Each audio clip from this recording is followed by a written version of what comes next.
Egunon guztioi eta eskerrik asko berriz ere etortzeagatik. Kazetaritza bertatik bertara jardunaldiei amaiera emateko, gaurkoan Jesus Núñez Villaverde jaunaren hitzaldia entzuteko aukera izango dugu. Decía que, buenos días y muchas gracias otra vez por esta amplia presencia que cada día se va ampliando, ¿no? Hoy, como colofón a las jornadas de periodismo a pie de calle, vamos a asistir a la última conferencia a cargo del señor Jesús Núñez Villaverde. Algunos de vosotros lo pudisteis conocer ayer en el Cineforum de Promisis también. Gaurkorako ficciones y realidades del terrorismo yihadista hitzaldia daukagu, eta honetarako Núñez Villaverde jauna daukagu gure artean. Bera ekonomista eta militar erretiratua da, eta gaur egun Instituto de Estudios sobre Conflictos y Acción Humanitaria erakundearen zuzendarikidea da. Segurtasunari, bake eraikuntzari eta gatazka prebentzioari lotutako gaietan aditua da, arreta berezia eskainiz mundu arabiar musulmanari. Honetaz gain, Comillaseko Unibertsitate Pontifizioko irakaslea ere bada. Para hoy tenemos la conferencia titulada Ficciones y realidades del terrorismo yihadista, que corre a cargo del analista internacional Jesús Núñez Villaverde. Él es economista y militar retirado y actualmente es codirector del Instituto de Estudios sobre Conflictos y Acción Humanitaria. El señor Núñez Villaverde está especializado en temas de seguridad, construcción de la paz y prevención de conflictos, con especial atención al mundo árabo-musulmán. Además de ello, es también profesor de la Universidad Pontificia de Comillas. Núñez Villaverde jaunak honetaz gain ere beste hainbat kargu ere baditu. Hala nola, Palestinar errefuxiatuentzako Nazio Batuentzako Agentziaren Espainiako Batzordearen presidentea da. Londresgo International Institute for Strategic Studiesen kidea ere bada, 1983tik. Nazio Batuak garapenerako programarentzako aholkularia ere, eta bereziki bake eraikuntzan eta indarkeriazko gatazken prebentzio arloan aritzen da. Eta Encuentro Zibil eta Euromedeko zuzendaritza taldearen batzordekidea ere bada, 2008 urtean sortu zenetik. Decía que el señor Núñez Villaverde, entre otros cargos, ostenta los de presidente del Comité Español de la Agencia de las Naciones Unidas para los Refugiados Palestinos, es miembro del International Institute for Strategic Studies de Londres desde 1993, es consultor del Programa de las Naciones Unidas para el Desarrollo, especialmente en el ámbito de la construcción de la paz y la prevención de conflictos violentos, y además es vocal del Comité Directivo de Encuentro Civil, Euromed, desde su creación en 2008. Núñez Villaverdek ere sarritan lankidetzak egiten ditu prentsa nazionaleko, zein nazioarteko, idatzizko, zein irrati telebistetako, hainbat komunikabideetan. Azkenik, aurrerago aipatutako gaien inguruan, hitzaldi eta mahai inguruetan, honelako mahai inguruetan parte hartzen du. Decía que colabora asiduamente en diferentes medios de prensa escrita, de radio y de televisión, tanto nacionales como internacionales, además de dar conferencias y debates sobre los temas citados, como el que nos va a ofrecer esta mañana. Besterik gabe, gogoratu hitzaldia amaitzerakoan galderak egiteko txanda bat zabalduko dela, eta mesedez itzali edo mututu zuen sakeleko telefonoak, eskerrik asko. Decía que después de la conferencia se va a abrir un turno de preguntas en el que le vais a poder preguntar todas las cosas que queráis al señor Núñez Villaverde. Simplemente recordaros que apaguéis o silenciéis vuestros teléfonos móviles. Muchas gracias. Cedo la palabra al señor Núñez Villaverde. Muchísimas gracias. Buenos días a todas y a todos. Un placer estar nuevamente en Vitoria. Este año he tenido ocasión de visitarlo ya en varias ocasiones por cuestiones de trabajo y ojalá que haya más oportunidades. Desde luego, lo primero por mi parte sería agradecer a quienes han pensado en mí para tocar este tema dentro de esta actividad. Desde luego también al Departamento de Educación, Cultura y Deportes del Ayuntamiento de Vitoria-Gasteiz por organizar este tipo de actividades, pero sobre todo a ustedes. Reconozco que cuando me contactaron para la conferencia, para mi participación en esta actividad de periodismo a pie de calle, mi primera reacción fue un tanto, no digo negativa, quizá no sea la palabra, pero sí de sorpresa, creyendo que había oído mal. O sea, me estás pidiendo que dé una conferencia sobre terrorismo yihadista un viernes de agosto con buen tiempo a las 12 del mediodía, ¿a quién se la voy a dar? O sea, ¿quién va a estar a las 12 del mediodía para atender esos temas? Y aquí están ustedes. Por lo tanto, sorpresa muy positiva y encantado ojalá, de poder colaborar, de poder aportar elementos de análisis que nos permitan conocer un poco más el rompecabezas de esta realidad del terrorismo yihadista. El tema no lo vamos a agotar seguramente esta mañana y por eso me permito dar una mínima referencia. Desde luego, a título personal, todo lo que yo publico, lo que hago en el ámbito profesional, acaba volcado en la página web del instituto que dirijo, que codirijo, mejor dicho. Tiene un nombre muy largo, como ya se ha mencionado, el Instituto de Estudios sobre Conflictos y Acción Humanitaria. Es fácil de encontrar en cualquier buscador, IECAH, I-E-C-A-H, con eso se puede localizar, y por lo tanto ahí se vuelca todo aquello que hacemos en relación con escenarios de conflicto en donde desgraciadamente el terrorismo yihadista es un elemento omnipresente. Y del mismo modo, como en su día me obligaron también a darme de alta en eso del Twitter, pues también hay una dirección de tweet, el Suso Núñez, no me dejan poner la ñ, por lo tanto Suso Núñez también es una dirección de tweet donde pueden más o menos seguir análisis que puedo hacer sobre estos temas. Un tema, el del terrorismo yihadista, que nos obliga a empezar ya con algunas advertencias sobre problemas que nos encontramos en su análisis. De tipo conceptual, primero, porque nos encontramos con que todavía hoy, año 2015, no tenemos, la comunidad internacional no tiene una definición consensuada sobre qué es terrorismo. Luego, a partir de ahí, dicho coloquialmente, terrorismo es lo que a mí me dé la gana que sea. Depende cuál sea el volumen de mi voz en el concierto internacional, se le llamará terrorismo a lo que yo diga que es terrorismo, y otros dirán que no. El movimiento de resistencia islámica Hamás es terrorista para unos y para otros no. Como no hay un concepto unificado, consensuado, la Unión Europea tiene su listado, la ONU tiene su listado, Estados Unidos tiene su listado y no coinciden unos y otros, aunque obviamente hay algunos grupos que están en todos esos listados. Cuando se produjeron los atentados del 11 de septiembre de 2001, en Nueva York y en Washington, en aquel momento se tenía que convocar, coincidía con el inicio de la Asamblea General de la ONU que se celebra cada año. No se pudo celebrar en ese momento y se retrasó 3 o 4 semanas.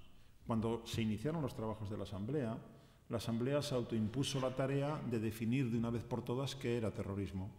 Tengamos en cuenta que tenemos 13 instrumentos jurídicos internacionales sobre diferentes modalidades de terrorismo y de cómo hacerle frente, y sin embargo no tenemos una definición del propio término. Pues bien, no se consiguió. A partir de esa Asamblea General se creó un grupo de trabajo específico para ese tema. Durante bastantes años estuvo dirigido por un español, por Javier Rupérez. No consiguieron tampoco llegar a un consenso.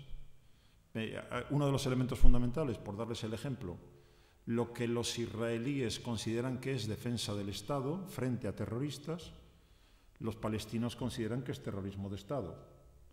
Lo que los palestinos consideran que es resistencia armada frente al ocupante, los israelíes consideran que es terrorismo. ¿Quién lleva razón? Pues opiniones para todos los gustos. Luego, ya partimos de ese problema inicial que genera muchas dificultades para analizarlo y para responder a algo que no hemos conseguido definir de manera consensuada, sabiendo que es una amenaza global que nos afecta a todos y que, por lo tanto, deberíamos crear plataformas comunes, consensuadas, para intentar responder al problema. Segundo problema. Desde que el señor, lo identifico ahí, aunque nada nace de un día para otro totalmente, pero desde luego es una referencia importante. Desde que el señor Samuel Huntington, en el verano del año 93, puso en marcha el llamado modelo del choque de civilizaciones, es decir, ha terminado la Guerra Fría, comienza otro periodo que llamamos posguerra fría, y en ese punto el modelo, el mapa de carreteras para movernos por el mundo ya queda obsoleto. Ya no sirve el que teníamos en el modelo de confrontación bipolar, Estados Unidos, Unión Soviética, comunismo, capitalismo, OTAN, Pacto de Varsovia. Ese mapa de carreteras ya no sirve. se realizan muchos intentos de crear un nuevo mapa de carreteras para explicar el mundo que viene y para servir de guía, de mapa de carreteras, a los actores principales en el escenario internacional. Uno de los intentos más potentes es este que estoy mencionando, choque de civilizaciones. ¿En qué se resume? En que el Islam se convierte en el nuevo enemigo a batir. Y por lo tanto, desde ese momento hasta hoy, y estoy hablando por lo tanto mucho antes del 11 de septiembre del 2001, desde ese momento hasta hoy, se ha ido realizando un ejercicio con voces muy potentes en el mundo que tratan de revestir a ese muñeco llamado Islam de todo lo negativo que se les ocurra. Y por lo tanto hemos ido revistiendo el muñeco con ropajes de intolerancia, antidemocracia, violencia, terrorismo. Decir Islam y decir terrorismo es decir la misma cosa, según ese discurso. Y por lo tanto hemos generado un nivel de confusión que dificulta el análisis y dificulta las respuestas. Porque, por ejemplo, cuando se habla del islamismo, no deja de ser curioso. Cuando vemos en un titular de un medio de comunicación que los islamistas mataron ayer a no sé quién, ¿a quién se están refiriendo? Porque islamismo lo único que define es una creencia religiosa. Y en este planeta hay 1.600 millones de personas que se identifican con esa cultura, con esa civilización, con esa religión. 1.600 millones de personas, los mismos que el número de cristianos que se identifican, en términos muy generales, a nivel mundial. Y el Islam está creciendo a un ritmo más fuerte. África subsahariana es uno de los escenarios principales, pero no solo allí. Por lo tanto, ¿qué ocurre? ¿Que 1.600 millones de personas son terroristas por el hecho de que tienen identidad musulmana, islámica? Y sin embargo se juega con ese concepto. Ya digo, porque se está metiendo todo en el mismo saco.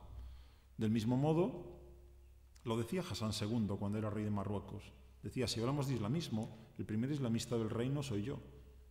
Porque no solo soy el jefe político de la comunidad llamada Marruecos, sino que soy también el jefe religioso. Soy el emir al-Muminin, soy el príncipe de los creyentes, el comendador de los creyentes de esta comunidad de personas que se identifican con el Islam. ¿He hablado de violencia? No. ¿He hablado de terrorismo? No. He hablado de una creencia religiosa, interpretada y practicada como cada uno le dé a entender su Dios. Del mismo modo, islamismo radical se ha identificado también como asociado a la violencia. Los islamistas radicales mataron ayer o hicieron ayer una explosión en no sé dónde. Islamistas radicales, ¿qué quiere decir eso de islamistas radicales? Es una opción política. Hay radicales en Argentina, partido radical. Hay partido radical en Francia. Hay partido radical en Italia. ¿Alguien se imagina a un radical italiano como un individuo que inmediatamente va a entrar aquí con un cinturón de bombas y se va a suicidar matándonos a los que estamos aquí? ¿Por qué cuando hablamos del islamismo radical asociamos inmediatamente esa imagen con un terrorista yihadista? Luego, cuando hablamos de islamismo radical, tengamos en cuenta que se trata de una opción política. Los hermanos musulmanes en Egipto, en Nahdá, Renacimiento, en Túnez, Justicia y Desarrollo en Marruecos, el Frente de Acción Islámica en Jordania. Esos son el Frente Islámico de Salvación en los años 90 en Argelia. Eso es islamismo radical, una opción política. Puede ocurrir que a mí, como ciudadano privilegiado de un mundo desarrollado, no me gustaría vivir con un gobierno islamista radical, pero no me confundo. Lo que quiere el islamismo radical es tomar el poder para organizar sus sociedades con arreglo a la ley islámica, que para mí puede tener determinadas consecuencias negativas, para mí como individuo, pero no estoy pensando que ese tipo es un terrorista. Es un político que quiere conquistar el poder en su territorio, sustituyendo a los gobernantes actuales, que no se distinguen precisamente por su carácter democrático ni por su eficacia, sino más bien por autoritarismo, por corrupción, por fracaso en todos los ámbitos desde hace décadas, y organizar a su sociedad en el ámbito social, político, económico, con arreglo a la ley islámica. Nos puede gustar o no, pero eso no es terrorismo, es una acción política. Luego, para hablar de terrorismo, teníamos que ir a otro concepto que sería el que hemos consensuado más o menos como terrorismo yihadista. Y ahí hablamos de Al-Qaeda, y ahí hablamos de Daesh, y ahí hablamos de Boko Haram, y hablamos de Al-Shabaab, y Abu Sayyaf, y otros grupos que sí podemos identificar como terrorismo yihadista. pero que no es lo mismo que lo anterior, ni es islamismo radical. Y sin embargo, como digo, desde hace más de 20 años se ha intentado confundir todo en el mismo saco con el resultado de sobredimensionar esa realidad islámica, convirtiéndola en el nuevo adversario a eliminar, con todas las consecuencias que eso ha tenido desde entonces. Luego, interesaría, en fin, es algo muy básico cuando se trata de dar respuesta a estos problemas, interesaría en primer lugar deslindar los límites de cada uno de esos conceptos, para no confundirnos en el análisis y para no confundirnos en la respuesta. No es el mismo tratamiento y la misma respuesta la que podemos dar a las cuestiones del Islam que a las cuestiones políticas de esos movimientos que buscan el poder o el que debemos adoptar frente al terrorismo yihadista. Y así nos va confundiendo esos conceptos. A partir de esas ideas que ya nos complican el análisis, si voy un poco más allá, quedémonos ya entonces, si les parece, aunque luego podemos ir, obviamente en el diálogo posterior, podemos volver al islamismo y podemos volver al islamismo radical, quedémonos por tanto con el terrorismo yihadista. ¿De quiénes hablamos ahí? ¿Qué objetivos tienen? ¿Qué características tienen? Para ver después, como último punto, cómo estamos respondiendo a la amenaza que representa ese terrorismo. Lo primero que diría es que se trata de una amenaza real.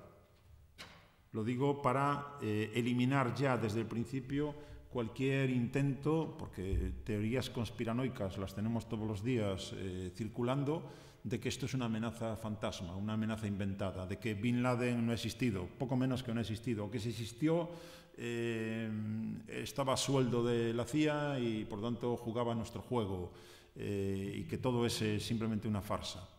Ojalá fuera así. Desgraciadamente el terrorismo yihadista es una amenaza real que tiene capacidad para matar y que tiene voluntad para matar. Ninguna duda. Lo está demostrando en muchos escenarios, con muchos grupos con nombres propios de los cuales podemos tener más o menos conocimiento. Su objetivo es básicamente, si lo listamos, su primer objetivo hoy es echar abajo a los regímenes que gobiernan los países del mundo árabe musulmán. Su primer objetivo es echar abajo el régimen saudí, o echar abajo el régimen pakistaní, o echar abajo el régimen de Afganistán. Y lo mismo en otros países donde está presente. Luego, su primer objetivo no somos nosotros.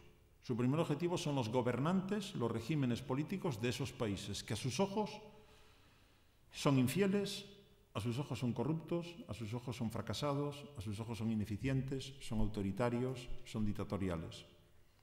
Da la casualidad de que la inmensa mayoría de la población de esos países piensa exactamente lo mismo que esos grupos terroristas yihadistas, con respecto a sus propios gobernantes. ¿En qué medida Occidente es un objetivo? En la medida en la que Occidente lleva décadas apoyando a esos gobernantes.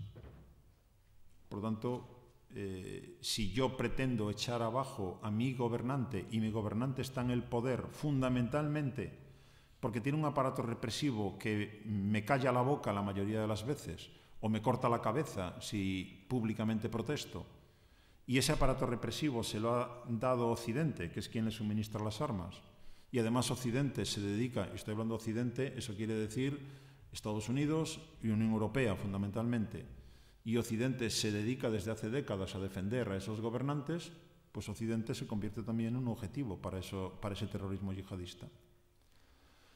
Más allá de eso, ¿qué es lo que pretenden entonces? Lo que pretenden es secuencialmente, y Daesh a día de hoy es un ejemplo, lo que pretenden es constituir un emirato, es decir, controlar un territorio concreto, un emirato, que sirva de base para la expansión a escala, idealmente, ya puestos a soñar, ¿por qué no?, a escala planetaria de un califato. De tal manera que todo quede bajo el dominio, el control de su visión rigorista, extremadamente rigorista, de la ley islámica aplicada a todos, a partir de un emirato que se expande en un califato, en principio en todo el mundo árabe musulmán, para ir más allá si se puede y dominar el planeta. Insisto, ya puestos, ¿por qué no dominar el planeta y lo que venga después? Es un delirio. No tiene visos ninguno de realidad en cuanto a sus capacidades, pero estamos en esa dinámica y hay que contar con que ese es su planteamiento inicial. Un planteamiento que, si le ponemos nombres, hace 10 años, si esto que estamos ahora comentando lo hubiéramos comentado hace 10 años, parecería que todo se resumía con citar únicamente un nombre, Al-Qaeda. Hoy todo se resume aparentemente en citar un nombre, Daesh. Cuando digo Daesh me estoy refiriendo a lo que generalmente se está denominando en muchos medios de comunicación Estado Islámico. No es un Estado, en ningún caso, no está reconocido por nadie en todo el planeta. En fin, ni Palestina a día de hoy está reconocido como Estado, a pesar de que hay otros que bilateralmente sí lo han reconocido, pero no la comunidad internacional, no la ONU, para cuanto menos una declaración de un grupo yihadista, de un actor no estatal, que dice que soy un Estado y que quiero funcionar como Estado. No son un Estado. Y tampoco son islámicos, en el sentido de que no tienen ninguna autoridad religiosa que les permita hablar en nombre del Islam. Pero cuando muchos medios de comunicación trabajan con esta idea del Estado Islámico, vuelve a ser alimentar la idea de que Islam, fijaos cómo huele a esa gente, fijaos lo que quieren hacer. Estos son los que hablan en nombre del Islam y los que actúan en nombre del Islam.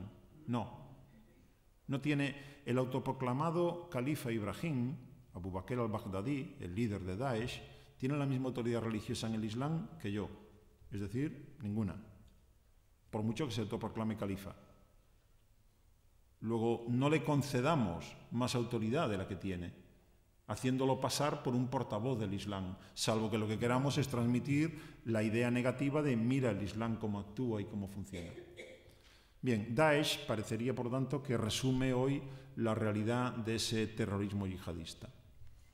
Me concentro un poco en esos dos referentes, Al-Qaeda y Daesh, para entrar un poco en sus características. Al-Qaeda, la base, que es como traduciríamos al castellano ese nombre, es una creación que nos remonta al Afganistán ocupado por los soviéticos desde el año 79 hasta el año 89 del pasado siglo. Los soviéticos invaden Afganistán, estamos en Guerra Fría. Afganistán no es importante en sí mismo, pero basta que mi adversario ocupe una nueva casilla en el tablero del ajedrez mundial para que yo, Occidente, Estados Unidos como líder, tenga que reaccionar para intentar echarlos de allí. Y lo que hizo Estados Unidos en aquel momento, hay una película muy buena que lo retrata muy bien este episodio, que es La guerra de Charlie Wilson. Charlie Wilson, interpretada por Tom Hanks, es el congresista estadounidense que promueve la financiación de lo que en aquel momento, porque queríamos venderlo en términos positivos, nos dio por llamar mujahidín, los luchadores por la libertad les llamábamos. ¿Por qué? Porque eran nuestros chicos. Son los mismos que ahora llamamos terroristas en Afganistán, pero es que entonces eran nuestros chicos, los pusimos nosotros en marcha. Por lo tanto, para complicarle la vida a los soviéticos en el Afganistán de los años 80, activamos a jóvenes afganos, refugiados fundamentalmente en Pakistán, para instruirlos, equiparlos, armarlos y movilizarlos dentro de Afganistán para que ellos fueran la carne de cañón local. No quisimos emplear soldados occidentales, que ellos fueran la carne de cañón local para expulsar a la Unión Soviética de Afganistán. En ese contexto, jóvenes árabes de muchos países se apuntaron también a lo que entendían como un yihad contra el enemigo, en este caso el enemigo comunista. Por lo tanto, jóvenes marroquíes, egipcios, sirios, palestinos, saudíes, yemeníes, jóvenes de muchos países árabes se apuntaron también a ese Afganistán. Tenemos, por lo tanto, a jóvenes afganos y a jóvenes árabes que se incorporan a la lucha en Afganistán contra el invasor soviético, apoyados, financiados por Pakistán y, evidentemente, detrás de Pakistán, por Estados Unidos. Es en ese contexto en el que un tal Osama Bin Laden, 17º hijo de 54 que tuvo su padre, reconocido playboy, no lo conocíamos todavía por aquí, pero hasta ese año 79 Bin Laden era un reconocido playboy que utilizaba la fortuna de su padre para sus juergas en la zona, cayó del caballo como San Pablo en el año 79, el mismo año en el que Khomeini pone en marcha la revolución islámica en Irán, el mismo año en el que Saddam Hussein toma el poder en Irak, y este joven se transforma en un individuo que se apunta también a Afganistán, al parecer con grandes dotes de mando, al parecer con un carácter muy valiente, de combate en primera línea. Esa capacidad de liderazgo lo acaba convirtiendo básicamente en el coordinador de muchos de los árabes, no los afganos, la relación no era muy buena entre ellos, muchos de los árabes que se habían incorporado a esa lucha contra los soviéticos. Y como resultado de eso, cuando termina en el año 89 la invasión soviética, muchos de esos jóvenes vuelven a casa. Bin Laden vuelve a Arabia Saudí, tenía nacionalidad saudí, pero vuelve transformado, evidentemente, con experiencia de combate, sabe cómo se trabaja con los servicios de información pakistaníes y con los servicios de información estadounidenses, y por lo tanto un individuo ya con un carácter y con un perfil que empieza a ser inquietante. De hecho, los propios saudíes le quitan la nacionalidad, y nos lo vamos a encontrar luego en Sudán, lo expulsan de Arabia Saudí y nos lo encontramos en Sudán, alimentando otra vez el yihadismo con su fortuna. Él pone en juego su fortuna personal para esta historia y crea la base de unos 15.000 individuos árabes que han formado parte de esa aventura en Afganistán y que cada uno en sus países de origen van a servir primero como individuos que van a recolectar fondos para la organización, como individuos que van a reclutar militantes para la organización, como individuos que van adquiriendo ciertas capacidades para llevar a cabo actos violentos ya en sus propios países, y que en la medida que la cosa va creciendo van ampliando su radio de acción y van ampliando su capacidad violenta. Esa es Al-Qaeda. Por lo tanto, tenemos una Al-Qaeda que a partir de la invasión, doy un salto porque no nos da tiempo evidentemente a ir año por año, a partir de la invasión de Estados Unidos de octubre del año 2001, es decir, después de los atentados del 11S, 3 semanas después, Estados Unidos estaba invadiendo Afganistán. En ese punto, lo que nos encontramos es que en Afganistán, Bin Laden había vuelto al escenario y entra en una coalición, en una alianza, fortísima alianza, con los talibán. ¿Los talibán quiénes son? Talib significa estudiante de la religión.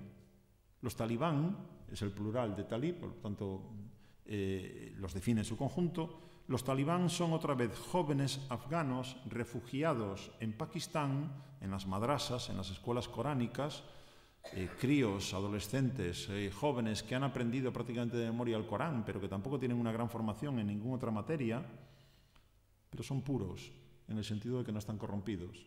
Son ascetas, no llevan vida de lujo de ningún tipo. Eso va a ser la nueva carne de cañón que vamos a utilizar cuando nos vuelva a interesar Afganistán en los años 90. Y por lo tanto utilizamos a los jóvenes afganos que han escapado de la violencia de su propio país, porque cuando nos fuimos de allí, cuando terminó esto que he contado hace un momento, cuando termina la película de la guerra de Charlie Wilson, la última escena es muy clara. Charlie Wilson llega a la comisión del Congreso muy contento diciendo: lo hemos conseguido, la Unión Soviética se ha ido. Lo único que nos queda ahora es dedicar unos cientos de millones de dólares a promover educación en ese país y a promover algo de capacidades que le permitan desarrollarse a sí mismo. Y sus compañeros de la comisión del Congreso, en esa última escena de la película, lo miran, y es fácil imaginar que fuera así en realidad, lo miran y le dicen: Charlie, ¿qué te pasa? ¿Que no has leído los periódicos hoy? Estamos en noviembre del año 89, acaba de caer el muro de Berlín. ¿A quién le importa Afganistán? Y por lo tanto nos olvidamos de Afganistán, giramos hacia la implosión del muro de Berlín y luego la implosión de la Unión Soviética, y Afganistán queda sumido en una violencia de todos contra todos. Para poner fin a esa violencia es para la que activamos otra vez Pakistán, otra vez Estados Unidos, a los talibán. Segundo parcheo, segunda carne de cañón local, segundo error de jugar con fuego, con un fuego que a lo mejor luego te quema a ti mismo. Con lo cual alimentamos a los talibán, y esos talibán en apenas 2 años controlan el 90% de Afganistán y se convierten en el régimen, en el poder. Los talibán que recibíamos en la ONU y que recibíamos en cualquier escenario internacional, ningún problema, eran de los nuestros, los habíamos amamantado, los habíamos puesto en circulación. Esos talibán son los que entran en alianza con Bin Laden. Por lo tanto, cuando se producen los atentados del 11S, Sabemos que en Afganistán ya están los talibán con Al-Qaeda en alianza y 3 semanas después empieza esta invasión. Una invasión, la de Afganistán, en la cual se consigue desmantelar el régimen talibán en apenas 2 semanas. La superioridad militar estadounidense es abrumadora y se consigue arrinconar a Al-Qaeda. A partir de ese momento y prácticamente hasta hoy tenemos un núcleo central de Al-Qaeda, donde está Osama Bin Laden prácticamente hasta su muerte, y el Mullah Omar, que también ha muerto, el líder de los talibán.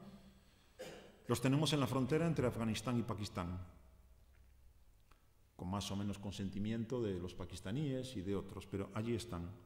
Pero mientras tanto se ha ido generando ya lo que hemos ido conociendo como franquicias de Al-Qaeda.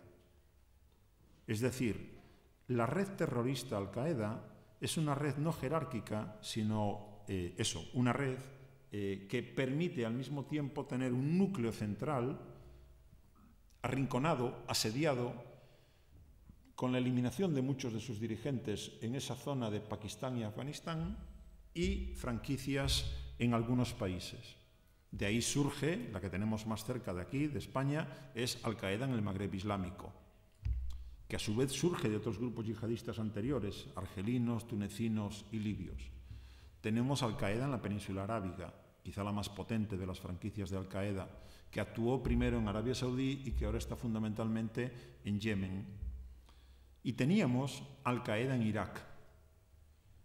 Si pasamos a marzo del año 2003, cuando Estados Unidos invade Irak, el Irak de Saddam Hussein, nos encontramos con que en ese momento se establece otra vez un escenario de violencia en donde los yihadistas, asociados en diferentes niveles a Al-Qaeda, entienden que allí se está dirimiendo otro yihad.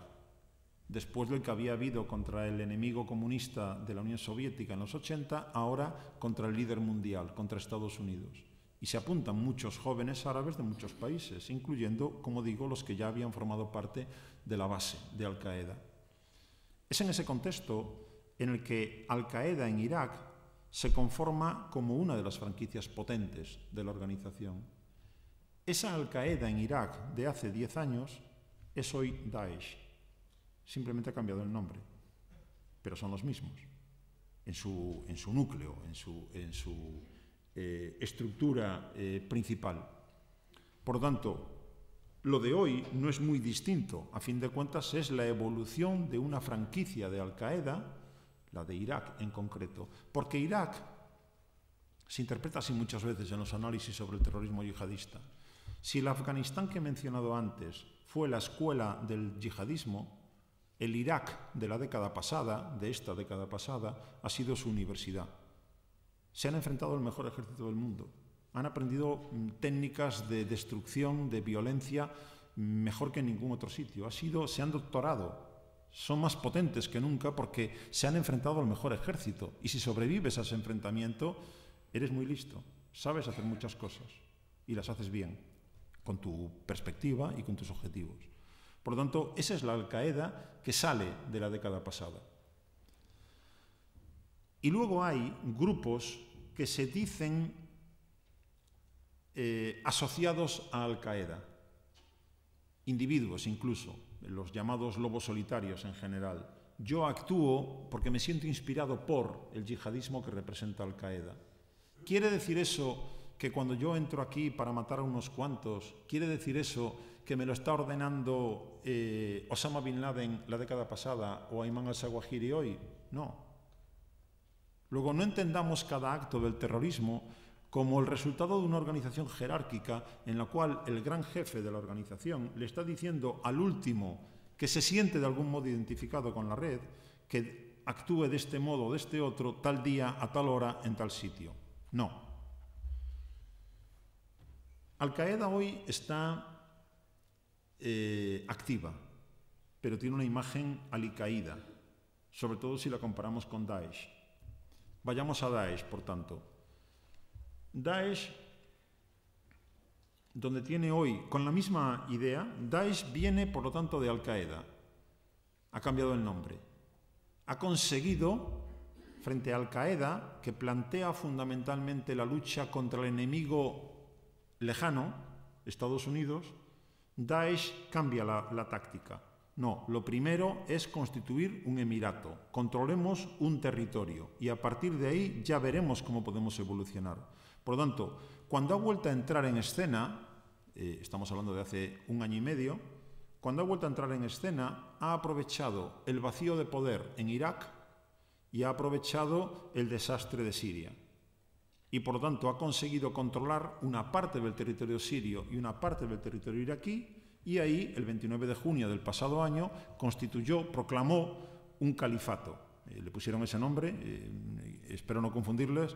Eso sería, a efectos de lo que dije antes, el emirato que sirve de núcleo para luego expandirse a un califato a nivel global.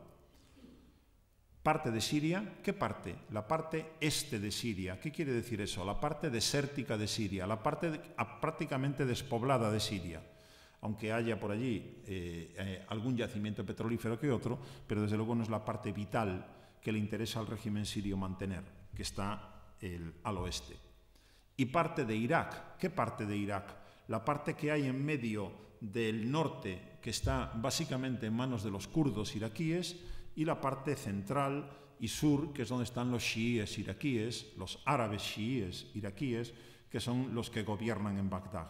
Aprovechando, por lo tanto, esas circunstancias, y si quieren entramos luego en más detalles de cuáles son esas circunstancias en Siria y en Irak, consiguen proclamar un califato. 29 de junio del año pasado y autoproclamarse como califa Ibrahim, para intentar ser reconocido por todos como el líder espiritual y el líder operativo de todo ese movimiento. ¿En qué estamos metidos? Estamos metidos en una competencia por el liderazgo del yihadismo a nivel global. Es decir, entre Al-Qaeda y Daesh, entre Ayman al-Zawahiri y Abu Bakr al-Baghdadi, hay una competencia por el liderazgo. Y quedó muy claro cuando, antes de esto que acabo de decir, por tanto en 2013, en el conflicto de Siria, Al-Qaeda ya estaba presente. El Frente al-Nusra, es un grupo yihadista filial de Al-Qaeda en Siria, ya estaba presente en Siria. Y Daesh, con el nombre que tenía en ese momento de Estado Islámico de Irak y Siria, amplía su radio de acción hacia Siria.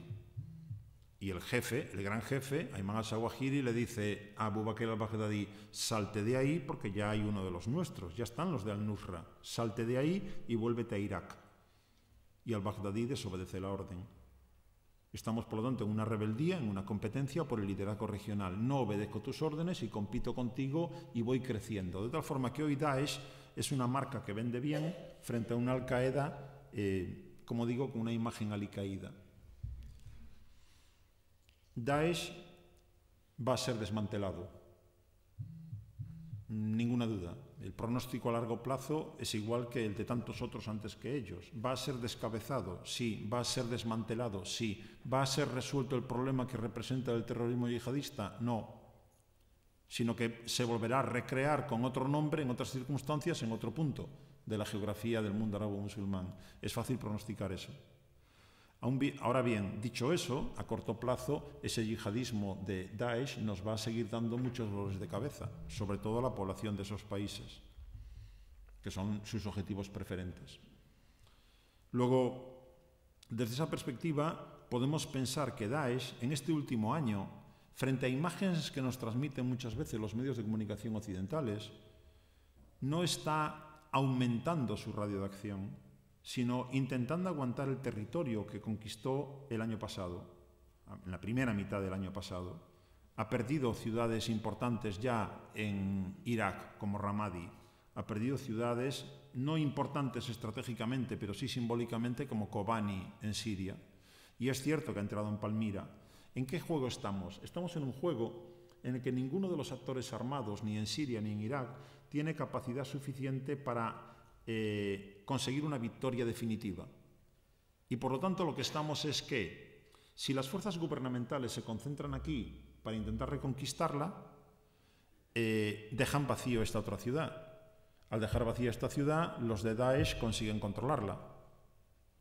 Cuando pasan unas semanas o unos meses, las fuerzas que ya han conseguido liberar ese gobierno, sea el sirio o el iraquí, se vienen para aquí y consiguen echarlos. Pero al venirse para aquí dejan vacío otro sitio donde vuelve. En ese juego estamos continuamente. Es decir, no hay victorias definitivas, no hay consolidación de control de territorio definitivo, porque ninguno de los actores tiene hoy capacidad para ello.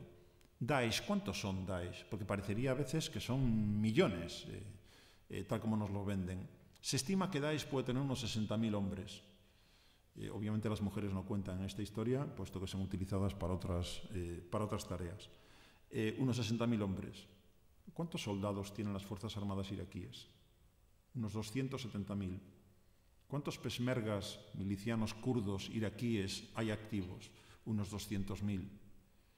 Y añadamos a eso la capacidad militar que está desplegando Estados Unidos con ayuda de otros países occidentales y de países árabes.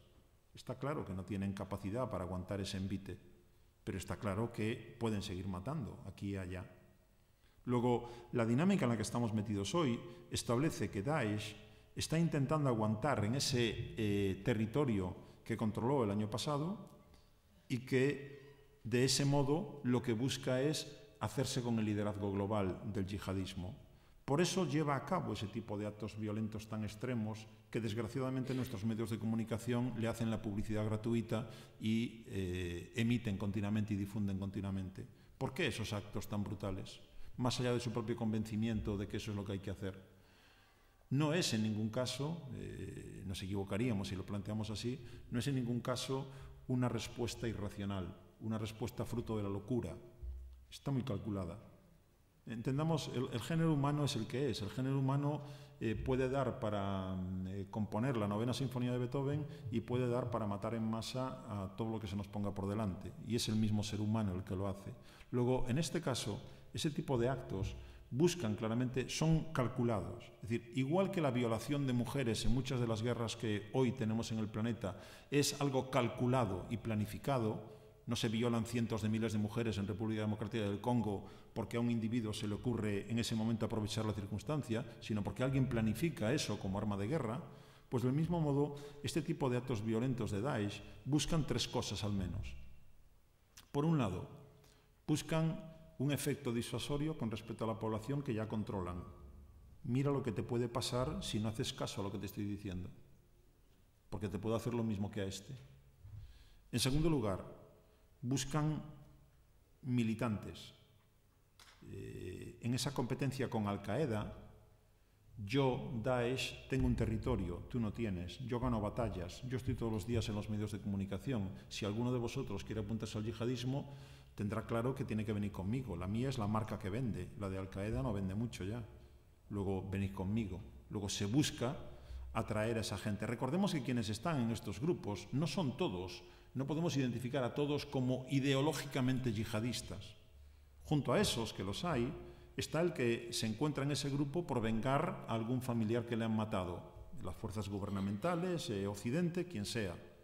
Están los amantes de las aventuras extremas. A uno le puede parecer un poco raro, pero están esos individuos. Y están, muchos, los mercenarios. Es que Daesh me paga mejor que mi propio ejército. Es que Daesh paga mejor que Al-Qaeda, porque tiene mejor financiación también. Luego, desde ese punto de vista, entendamos que Daesh, con esos actos, busca atraer a más reclutas, entre comillas. Y en tercer lugar, con esos actos, si alguno de ustedes está pensando en financiar el terrorismo yihadista, entenderá que mejor es financiarme a mí que financiar a Al-Qaeda. Al-Qaeda hoy en día no tiene esa buena imagen que yo tengo. Luego, entre los financiadores del terrorismo yihadista, y hay gobiernos y hay actores no estatales, mejor financiar a una marca que vende bien, que tiene mucha imagen, mucha exposición mediática. Luego, eso explica en buena medida ese tipo de actos violentos que comete Daesh. Termino. ¿Y de la respuesta qué? O sea, ¿cómo respondemos a esa amenaza? ¿Cómo respondemos desde Occidente? Que es lo que nos puede quizá afectar más. Lo primero que sabemos es cómo no deberíamos responder. Y sin embargo es cómo estamos respondiendo. La idea es, cuando miramos a Afganistán, invadido en octubre del año 2001, y con una misión de la OTAN, tuve ocasión de estar en Afganistán, invitado por la OTAN para ver esa experiencia sobre el terreno. Una misión de la OTAN que ha durado hasta finales del año pasado, en cuanto a tareas de combate. Cuando uno mire Irak, invadido por Estados Unidos y otros países a partir del 19 de marzo del año 2003, y que han estado las tropas de Estados Unidos hasta diciembre del año 2011 allí, cuando uno mira a esos dos países hoy, supongo que a nadie se le ocurrirá definirlos como países seguros, como países estables o como países desarrollados. O lo que es lo mismo, ha fracasado rotundamente ese tipo de respuestas frente a los problemas que planteaban, porque la respuesta militar es la más inadecuada para hacer frente al problema del terrorismo, a la amenaza del terrorismo. Y sin embargo, ¿qué está ocurriendo ahora mismo en Siria y en Irak frente a Daesh? Tenemos otra vez a Estados Unidos liderando una coalición militar para hacer frente a la amenaza de Daesh. Luego podemos pronosticar que el fracaso va a ser el resultado final. Por la sencilla razón de que frente al terrorismo, los instrumentos militares ni están equipados, ni están instruidos, ni están armados, ni están motivados como instrumentos adecuados. No están para eso los ejércitos. Los ejércitos pueden llevar a cabo una labor complementaria en la lucha contra el terrorismo, de cualquier signo, pero no la labor protagonista.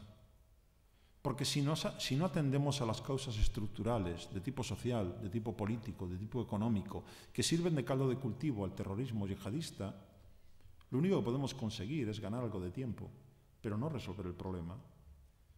Luego, ¿dónde está la estrategia política, social y económica de una coalición internacional en Afganistán, o en Irak, o en Siria, o en Yemen, o en tantos otros sitios? No la hay. Es decir, por matizarlo un poco más, no estoy diciendo, permítame que sea un poco bruto, no estoy diciendo que no haya que machacarle la cabeza a Abu Bakr al-Baghdadi, hay que machacarle la cabeza.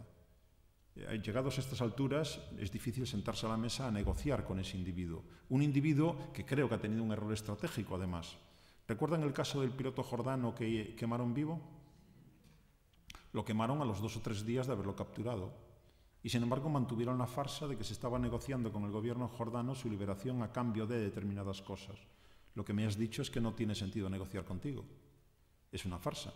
Porque si ya has matado al mío y luego me estás diciendo que negocie contigo algo, el próximo que le ocurra algo parecido va a entrar a negociar con ellos. Luego, si negociación no, tiene que ser machacarle la cabeza, ninguna duda. Por lo tanto, ¿es necesario una respuesta militar hoy al problema de Daesh? Sí. ¿Solo eso? No. Si no tenemos una estrategia que, insisto, atienda a las causas estructurales. ¿De qué hablo cuando hablo de causas estructurales? Hablo de... Si lo quiero plantear a nivel global, a nivel internacional, hablo de que, para el yihadismo, el hecho de que exista una doble vara de medida a nivel internacional para enjuiciar los comportamientos de unos gobiernos y otros es algo que utiliza a su favor. Irak invadió Kuwait. ¿Qué le pasó? Lo invadió en agosto del año 90. ¿Qué le ocurrió? Que en enero del año 91 sufrió la operación Tormenta del Desierto, que le obligó a abandonar Kuwait. ¿Por qué? Porque había quebrado la ley internacional invadiendo territorio soberano de un Estado. Israel ha invadido el territorio soberano de Jordania, de Egipto, de Líbano, de Siria. ¿Le ha pasado algo? ¿Ha habido alguna sanción diplomática? ¿Alguna sanción económica? Ya no digo una respuesta militar, como la de la Operación Tormenta del Desierto. Luego hay una doble vara de medida. Ha quebrado la misma ley internacional y no le ha pasado nada. Luego los yihadistas utilizan esa realidad diciendo: esta es la única forma de compensar la injusticia que tienen con nosotros los árabes musulmanes en la comunidad internacional, porque no nos tratan igual. Luego solamente activando nuestras capacidades violentas podemos responder a esa injusticia. Si se eliminara esa injusticia, esa doble vara de medida, si se resolviera el problema árabe-israelí, esa excusa desaparecía de inmediato. Por dar un ejemplo. Otro, estamos hablando de sociedades que mayoritariamente están excluidas de los beneficios de las riquezas de esos territorios, porque esas riquezas van a manos de una pequeña élite gobernante que Occidente lleva apoyando desde hace décadas y que no reparten con su propia población. Argelia es un país que puede vivir con el mismo nivel de bienestar que podemos tener aquí en España. Viven encima de una bolsa de gas de las principales que hay en el planeta y sin embargo viven en la miseria. Viven en la miseria porque tienen el gobierno que tienen. Un gobierno que se encarga de llenarse los bolsillos y que no piensa en el desarrollo de su propia población. Y lo que digo de Argelia, sumen todos los que quieran, que también tienen petróleo y que hacen exactamente lo mismo, o gas. Luego, a partir de esas realidades, de individuos que se sienten excluidos, discriminados de sus comunidades de referencia, podemos entender que en algunos casos ese proceso de radicalización les lleva a pensar que la violencia es la única manera de resolver sus problemas. Y hasta se pueden crear una película en su propia cabeza de salvadores del mundo. Yo voy a hacer justicia por todos. Y lo voy a hacer de esa manera. Luego, mientras no atendamos eso, y eso es labor de largo plazo, esos son sistemas educativos, esos son medios de comunicación responsables, esos son estrategias de desarrollo equitativo, de reparto equitativo de la riqueza. Mientras no atendamos a eso, por muchos militares que despleguemos, por muchos misiles y drones que utilicemos, lo único que podemos hacer, y es lo previsible, es se eliminará al autoproclamado califa Ibrahim, sí. Desaparecerá Daesh, sí. Y dentro de unos años nos volveremos a reunir aquí, porque si me invitan otra vez, hablaremos de un nuevo nombre, con un nuevo líder, con los mismos problemas. Porque esto que estoy contando lo llevamos viviendo desde hace 20 años, no es una cosa de ayer por la mañana. Luego, esa es básicamente la cuestión. Termino. A pesar de todo eso, cuando se han producido los atentados del 7 y 8 de enero en París este año, la reacción inmediata del primer ministro francés, Valls, siento repetirme con algo que dije ayer, lo digo por si alguien estaba ayer en el Cineforum, la reacción inmediata de Valls fue: estamos en guerra. Y cuando uno recuerda que eso fue lo mismo que dijo Bush hijo después del 11 de septiembre, tiene la tentación inmediata de decirle a Valls, por favor no digas eso, piénsatelo otra vez. Porque decir guerra significa protagonismo de medios militares. Me estás diciendo que vas a reaccionar con el despliegue de medios militares para responder a un problema que no es de naturaleza militar. ¿Qué hizo el presidente francés los días siguientes? Desplegó más de 10.000 soldados en Francia. ¿Quiere decir eso que Francia está más segura? ¿O es que los terroristas son tontos? ¿O es que no saben que X meses después esos soldados vuelven a sus cuarteles y simplemente se trata de esperar un poco? Sin embargo, ¿para qué le sirvió? El presidente francés tenía un índice de popularidad muy, muy bajo y de repente subió una enormidad. Medidas populistas, medidas electoralistas si se quiere, pero nada eficaces con respecto al problema real, que es el problema del terrorismo.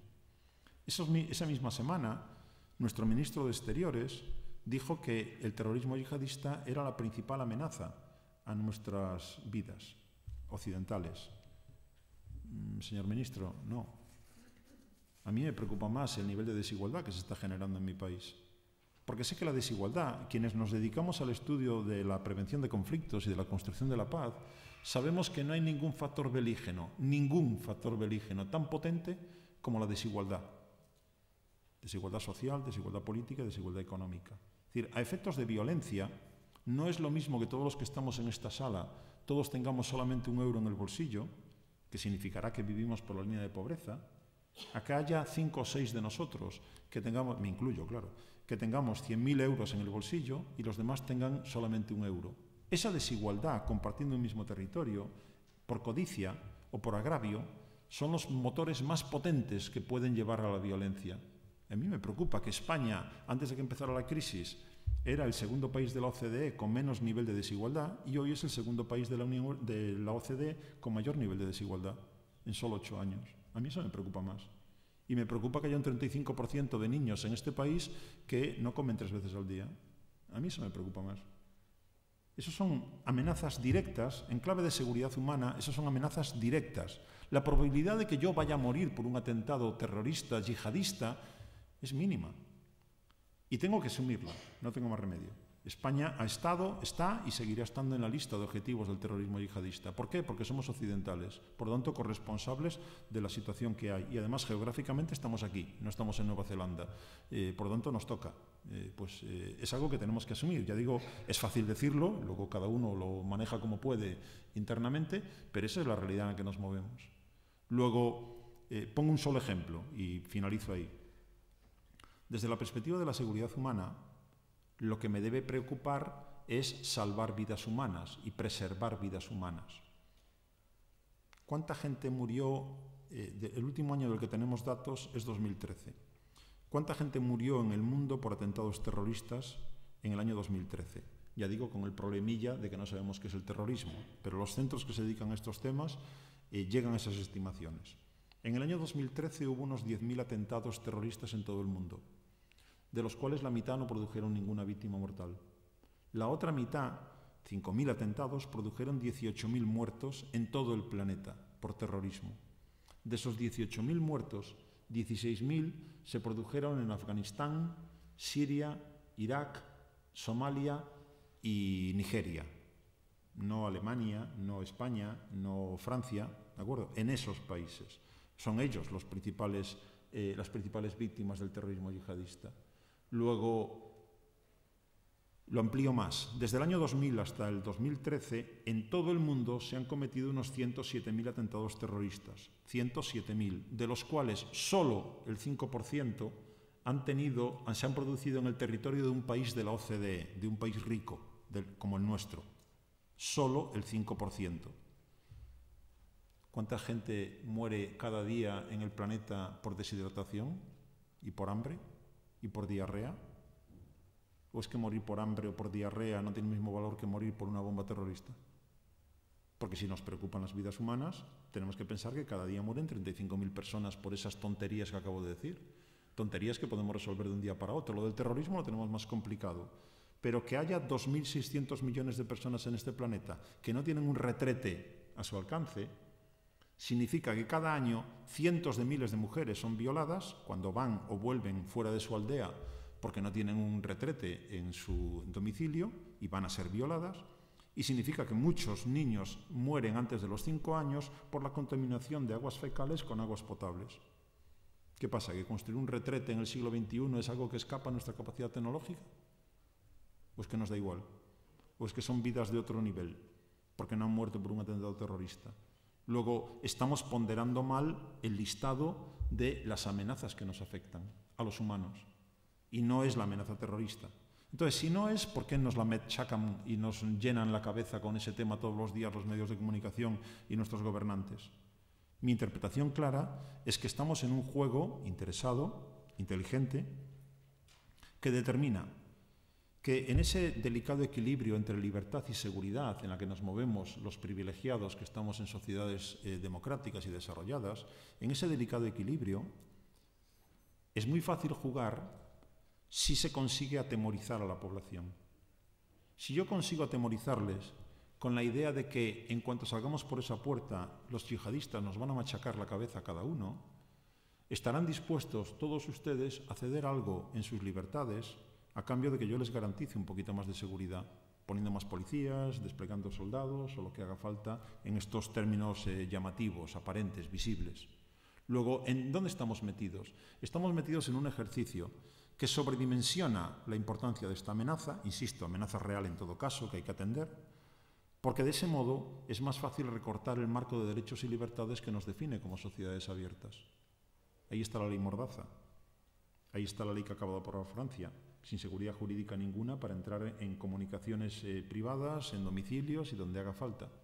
Por lo tanto, estamos en un juego en el que nuestras sociedades están siendo sometidas a un ejercicio de atemorización global, generalizada, porque fundamentalmente como resultado de eso se está consiguiendo recortar nuestros derechos y nuestras libertades. Mientras nos sigamos atemorizando con eso, estaremos pasivamente aceptando que cada vez el umbral sea más bajo.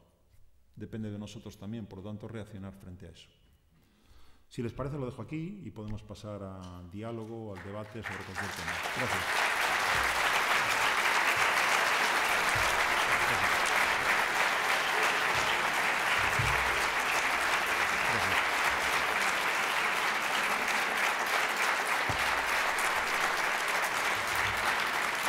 Gracias.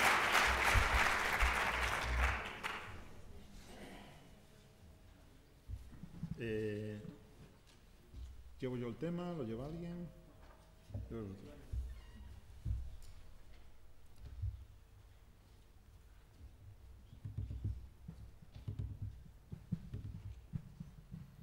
Hola, buenos días. Lo primero, muchas gracias por su charla. Quería preguntarle un par de cosas. Había un momento en el que ha hecho un salto, ha dicho que por falta de tiempo, hacía un salto en el momento en que acaba la invasión comunista en Afganistán, en el 89, al 2001.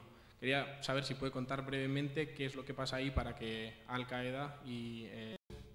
También está esa imagen que se nos ha vendido a veces de los suníes son moderados, los chiíes son los radicales. ¿Por qué? Porque como Irán es chií y Irán es el malo de la película, por asociación los chiíes son los malos de la película. Resulta que Al-Qaeda, si le buscamos sustrato religioso a Al-Qaeda, Al-Qaeda es suní. Resulta que si identificamos religiosamente al régimen saudí, el mismo régimen que no deja a las mujeres ningún derecho, es un régimen suní. El wahabismo es la lectura más rigorista que hay del Islam suní en el planeta, y la dirige y la lidera y la promueve y la financia Arabia Saudí. La segunda mezquita más grande de Europa está en la M30 de Madrid. ¿Quién la ha financiado? Los saudíes. Y de repente, el 11 de marzo del 2004, nos damos cuenta, que la han financiado los saudíes. ¿Y qué Islam venden los saudíes? Un Islam un tanto preocupante. Vaya, o sea que a lo mejor se han radicalizado allí. ¿Qué pasa, que no lo sabías hasta ese momento? Luego pasa lo que pasa, evidentemente.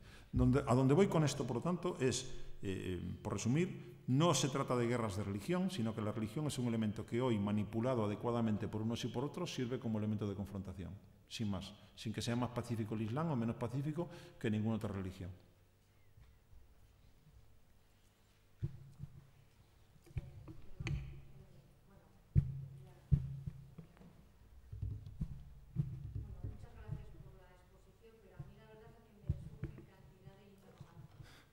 Y a mí. ¿Cómo analizan esto los propios musulmanes? Es decir, 1.600 musulmanes, las sociedades civiles, ¿cómo ven este problema? Porque claro, yo desde el mundo occidental, que tú dices, en el mundo privilegiado este en el que me encuentro, puedo leer la prensa y puedo informarme bastante, yo creo que hay información, pero efectivamente igual estoy contaminada. Es decir, desde la población civil, ¿cómo lo ven? O sea, ¿cómo ven esas matanzas? Porque, bueno, no habrá definición de lo que es el terrorismo, pero poner una bomba en un autobús, en un mercado, de sus propias poblaciones, me imagino que les impacta. Es decir, ¿cómo responden a eso? Segundo, educación. Pero a ver, ¿de qué educación estamos hablando? Porque ahora mismo la educación en esos países no es democrática, porque ellos entienden, además, cuando les habla de democracia, dicen que la democracia occidental no les sirve, en fin, ellos... Pero ¿en manos de quién está la educación y en manos de quién puede estar? Porque, claro, mal lo que hay, pero parece también que la sustitución no nos augura mejor. El caso de Túnez, por ejemplo, que parecía que era la esperanza y ha habido ya 2 atentados, uno al Parlamento, además, que es un Parlamento elegido democráticamente por la población. Es decir, que a mí no acabo de ver... ¿Cómo hay? Luego, ¿qué opinan también países como Rusia, la India, China? Es decir, porque es muy fácil decir, Estados Unidos, que ya sabemos, aquí en Occidente vamos aliados con ellos, en fin, y podremos hacernos autocrítica toda la que queramos. Pero ¿cuál es la alternativa? Y por último, negociación. ¿Cómo se negocia con un grupo terrorista? Es que siempre, bueno, aquí que hemos vivido otro tema, sabemos que es la palabra siempre que genera muchísimos problemas. Porque ¿cómo negocias con otro grupo que tiene el arma encima de la mesa? A mí me resulta prácticamente imposible. Ahora, insisto, igual estoy equivocada porque mi visión, efectivamente, no deja de ser la de un país occidental con un nivel de vida que ellos no tienen. Muchas gracias. Gracias. Complicados temas, desde luego. Con el terrorismo se ha negociado siempre. Todos los gobiernos españoles han negociado con el terrorismo, todos. Y todos los gobiernos de todos los sitios han negociado con los terroristas, todos. Se negocias con tu enemigo, con tus amigos te vas a tomar unas cañas, con los enemigos negocias, salvo que puedas derrotarlos definitivamente. Y eso solamente lo pudo hacer Alemania con la Baader-Meinhof, de aquella manera, y lo pudo hacer Italia con las Brigadas Rojas, porque no tenían sustrato social detrás. Y por lo tanto no hizo falta negociar. Con todos los demás casos en los que hay sustrato social, se negocia. He dicho antes que con Abu Bakr al-Baghdadi no se puede negociar a día de hoy. Y por lo tanto, ahí está la necesidad de una operación militar que lo descabece. Ninguna duda. Decía, si no va acompañado de otras cosas, nos quedamos cortos. Sociedad civil. Es que no hay sociedad civil árabe musulmana. Es que nosotros estamos sentados aquí y yo puedo hablar de lo que me dé la gana y podré salir por esa puerta tranquilamente, pero no podría hacerlo si estuviera en Egipto, o si estuviera en Irak, o si estuviera en Argelia. Y ustedes no estarían aquí sentados y entre ustedes habría varios policías que estarían atendiendo a quién está aquí y quién no está aquí y quién está hablando y qué es lo que está hablando. A lo que voy es que estamos hablando de unos regímenes políticos desde que empieza la independencia de estos países, algunos un poco antes de la Segunda Guerra Mundial, los demás todos después. Estamos hablando de regímenes políticos de monopolio del poder por parte de una élite que tiene al mismo tiempo el poder político y el poder económico y que se han encargado explícitamente de negar cualquier canal de expresión, de disidencia o de oposición. Anulado quiere decir o te mato, o te meto en la cárcel, o si tienes mucha suerte te echo fuera del país y te vas a otro sitio. Y así están los opositores en Londres, en París y en otros lugares. Luego, ¿cómo podemos generar debate social, planteamientos alternativos, si no se ha dejado por parte de esos regímenes generar sociedad civil? Una población, por lo tanto, no sociedad civil, que mira cómo décadas después sus gobernantes no han atendido sus necesidades básicas, no les conceden derechos políticos y sociales, y que, sin embargo, finales de los años 80 hasta hoy, resurge, porque ya hubo una primera oleada en los años 20 con los hermanos musulmanes en Egipto, resurge el Islam radical. ¿Qué es el Islam radical? ¿Por qué tienen el atractivo que tienen? Porque esos individuos, primero, ¿cuál es su estrategia? Primero, se trata de una relectura de la historia. Es decir, yo soy ahora un líder islamista radical y me dirijo a todos ustedes que son población de ese país que está insatisfecha, enormemente insatisfecha con su gobierno. ¿Y qué es lo primero que les voy a contar? Recuerden, somos ahora nadie, nadie cuenta con nosotros, estamos en la miseria. Somos unos países subdesarrollados en permanente conflicto. Pero recuerden, hubo un día que nosotros éramos el ejemplo para todos. Hubo un día que, gracias a nosotros, los árabes, florecieron las matemáticas, la poesía, la música, la agricultura, el tratamiento del agua, la astronomía, la navegación. Nosotros éramos los desarrollados. Los bárbaros eran los del norte del Mediterráneo. Hubo un día que nosotros, en cuestión de unas décadas, conseguimos un imperio que llegó por un lado a la península ibérica y por otro lado a lo que hoy se llama India. Nosotros, árabes. Por lo tanto, podemos hacerlo. ¿Cómo lo conseguimos? Lo conseguimos atendiendo y obedeciendo nuestras reglas. ¿Cuáles son? La ley islámica.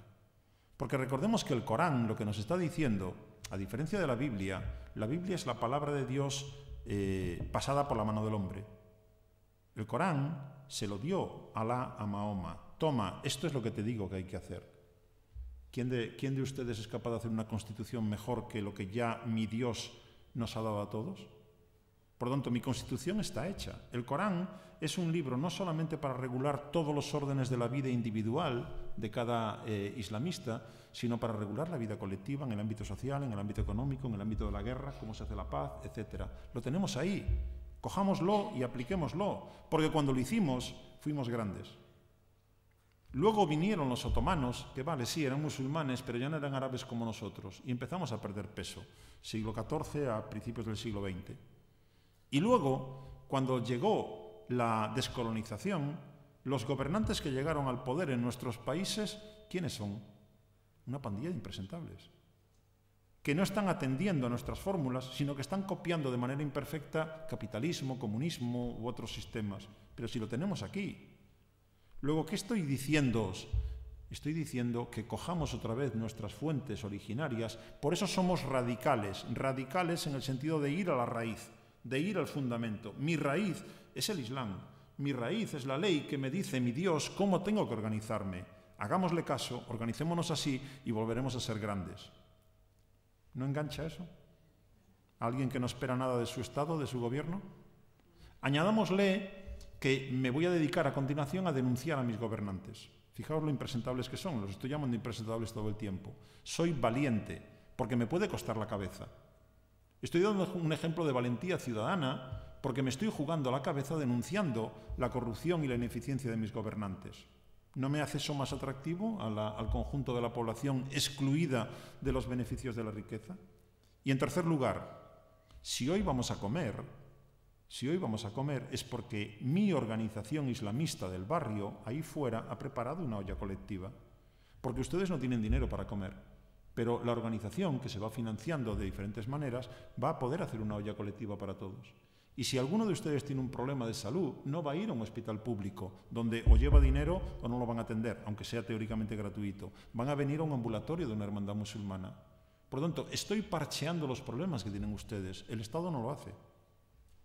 Y ahora, de repente, empieza la supuesta primavera árabe y le dicen a la población que puede votar libremente.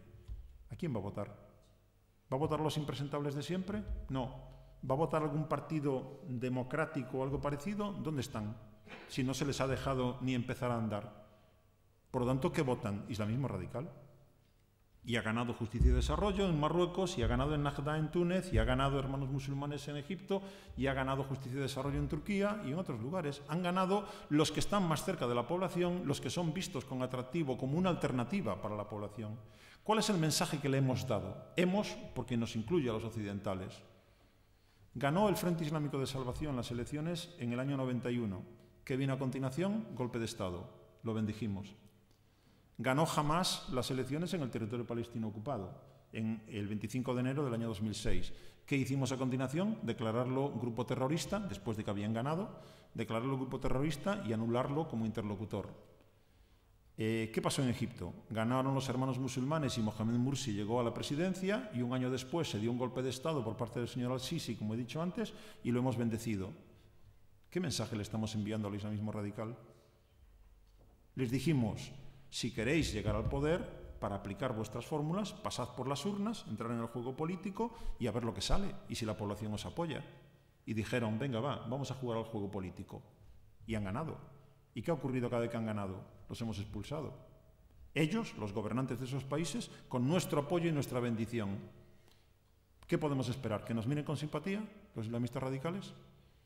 ¿O lo que podemos esperar es que se radicalicen más? Si no es por las buenas, será por las malas.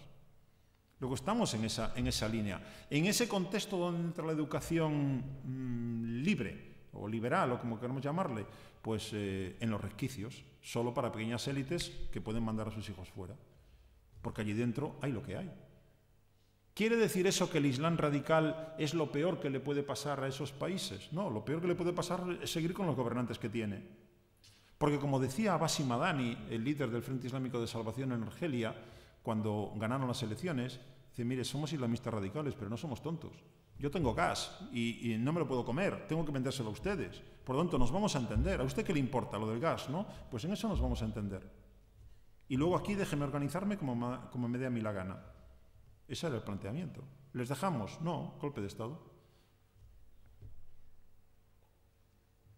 Buenos días. Yo un poco siguiendo con la religión y demás, usted ha planteado en un momento que una de las premisas fundamentales era el tema de la libertad para cualquier persona, ¿no? Ha hablado de comer, moverse y la libertad. Bueno, yo, en plan titular, simplificando mucho, yo digo que la Iglesia Católica de Trento y de la Inquisición era incompatible con eso. Entonces, ahora, volviendo a la actualidad, a mí me parece que el fundamentalismo islámico, hay que decir también claramente que es incompatible con eso. Usted, desde un punto de vista muy ético, acabó diciendo que hagan lo que les dé la gana. Hombre, yo no sé si eso es muy ético. A mí no me parece. Y bueno, la pregunta es, dentro del mundo musulmán hay resquicios, tampoco ha dicho que no, pero bueno, hay resquicios como para hacer algo que no sea fundamentalismo islámico, igual que en Europa, y no lo hemos conseguido, bueno, esa Iglesia de Trento y demás, pues más o menos se ha superado. Sí, más actual que Trento es la respuesta del Papa a la Declaración de los Derechos Humanos, cuando se aprobó en el año 48 del siglo pasado, que fue condenarla. O sea que no hace falta que nos vayamos a Trento, porque la Iglesia Católica no ha dado muchos ejemplos de estar a la altura de las circunstancias, casi en ningún momento ya metidos en este contexto actual. Por eso tomo como referencia lo de los derechos humanos, que a la Iglesia Católica le parecía una aberración en su momento, igual que condenó la democracia en su momento. Cuando digo y que hagan lo que le dé la gana, Lo hago desde la perspectiva no del ciudadano, sino de la perspectiva del cálculo geoestratégico. ¿Qué es Egipto para Occidente? Egipto es dos cosas. Ayer lo dije, creo recordar, por lo tanto siento repetirme otra vez. Es Canal de Suez, libre, por favor que pasen por ahí los barcos, y es paz con Israel. Nos vale cualquiera que garantice esas dos cosas. Y a partir de ahí, que haga lo que le dé la gana. Me da igual si allí educan bien o educan mal, si bailan o no bailan, es su problema. Me da igual si en Afganistán las mujeres llevan burka o no llevan burka. ¿Qué es lo que busca Obama en Afganistán hoy? Estabilizar Afganistán, que no vuelva a ser el santuario de Al-Qaeda, que sirva como emisor de violencia terrorista en la región. Luego, del Bush hijo idealista que planteaba la democratización de Afganistán, con Obama hemos pasado a la estabilización de Afganistán, realismo puro. Me vale con que aquello no sea santuario de terrorismo y que allí se maten hasta que se aburran si quieren, pero que no sea santuario de terrorismo. O que lleven burka, o que las mujeres tengan o no tengan derechos. Me da igual. Desgraciadamente ese es el realismo con el que se mueven las relaciones internacionales, al margen de lo que yo pueda considerar como individuo, pensando en valores o en principios. Claro que hay voces que no nos llegan a Occidente de un debate muy intenso. Hay quien lo plantea incluso, casi en términos cómicos sería, es que está a punto de llegar Lutero en el mundo islámico. Ellos están en el 1400 y pico, están a punto de, es decir, yendo más allá de esa figura. La cuestión es que está habiendo un debate muy intenso dentro del mundo islámico en relación con el lugar que debe ocupar la religión en el espacio público, que no nos llega a nosotros. No nos llega, entre otras cosas, porque hay un interés en que lo que nos llegue sea todo malo del Islam. Y por lo tanto eso no se reproduce en nuestros medios en general. Pero también hay que reconocer que, efectivamente, como usted decía, el radicalismo islámico, yo dije muy al principio, yo no quiero vivir en un país regulado por un grupo islamista radical. Claro que no quiero. Por lo tanto, claro que es incompatible con muchas de las cosas que a nosotros nos parecen valiosas como privilegiados ciudadanos del mundo desarrollado. Ninguna duda. Lo que trataba de reflejar es una realidad. Es decir, nos guste o no nos guste, el islamismo radical está ahí para quedarse. Y es hoy por hoy, y desde hace tiempo, la única opción atractiva a los ojos de la mayoría de la población de esos países. Nos guste o no nos guste. A partir de ahí podemos demonizarlos o podemos intentar ver cuáles son los elementos comunes de interés. Empecemos por los intereses comunes y luego ya veremos si hay afinidades más allá de los intereses. Y como no están locos y no son tontos, seguro que hay intereses comunes que nos permiten entrar en negociación. Ese es mi planteamiento en general. Contando con que en ese debate se plantea en muchos casos la idea de que el Islam debe corresponder solo al ámbito privado, individual y no a la esfera colectiva. Pero en fin, recuerden cómo empiezan los discursos y cómo termina Obama, y digo Obama y cualquier presidente que esté allí. ¿Se habla en general de la importancia de la religión en la sociedad estadounidense? No se suele hablar. Y sin embargo es brutal. O sea, imaginen cualquier político europeo, hoy, de la Unión Europea, que diga al final, y Dios bendiga a, y pongan el país que quieran. ¿Qué dice? ¿Qué le ha pasado al presidente hoy? Y en cambio Obama lo dice, y lo raro sería que no lo dijera.